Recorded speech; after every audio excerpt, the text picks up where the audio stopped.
ରାଜ୍ୟରେ ବଢ଼ିଲା ତାତି, କମିଛି ଶୀତର ପ୍ରଭାବ। ରାଜ୍ୟରେ ଅଧିକାଂଶ ସ୍ଥାନରେ ଦିନ ତାପମାତ୍ରା କ୍ରମଶଃ ବୃଦ୍ଧି ପାଇଛି। ଗତକାଲି ରାଜ୍ୟର ଅଧିକାଂଶ ସହରର ଦିନ ତାପମାତ୍ରା 30 ଡିଗ୍ରୀ ଉପରେ ଥିବାବେଳେ 5 ସହରର ତାପମାତ୍ରା 34 ଟପିଛି। ସେପଟେ ଉପକୂଳ ଓ ଦକ୍ଷିଣ ଆଭ୍ୟନ୍ତରୀଣ ଓଡ଼ିଶାକୁ କଲବଲ କରୁଛି କୁହୁଡ଼ି। ସୋମବାର 15 ସ୍ଥାନରେ ରାତି ତାପମାତ୍ରା 18 ଡିଗ୍ରୀ ଉପରେ ରହିଥିଲା। ରାତିରେ ଶୀତ ବଦଳରେ ଗରମ ହେଉଛି।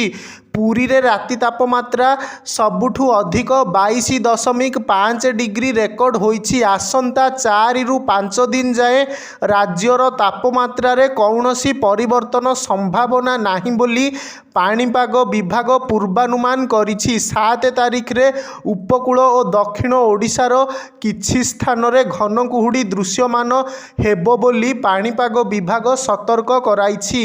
ଭବାନୀପାଟଣାରେ 34.2, ମାଲକାନଗିରି ଓ ପାରଳାଖେମୁଣ୍ଡିରେ ପାରଦ 34 ଡିଗ୍ରୀ ଛୁଇଁଛି।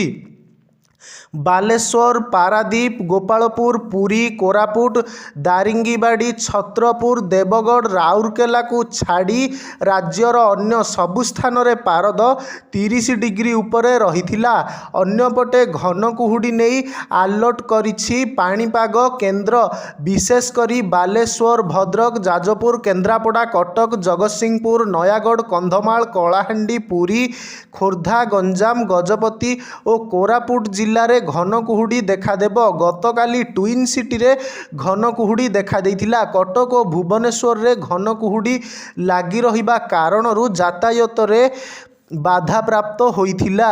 100 ମିଟର ଆଗକୁ କିଛି ଦୃଶ୍ୟମାନ ହେଉନଥିଲା। ଆସନ୍ତା 2 ଦିନ ପର୍ଯ୍ୟନ୍ତ ରାଜ୍ୟରେ ପାଗ ମୁଖ୍ୟତଃ ଶୁଖିଲା ରହିବ। ତେବେ ଉପକୂଳ ଓଡ଼ିଶାର ଅଧିକାଂଶ ସ୍ଥାନରେ କଲବଲ କରିବ କୁହୁଡ଼ି। ଘନ କୁହୁଡ଼ି ନେଇ ଆଲର୍ଟ କରିଛି ପାଣିପାଗ କେନ୍ଦ୍ର।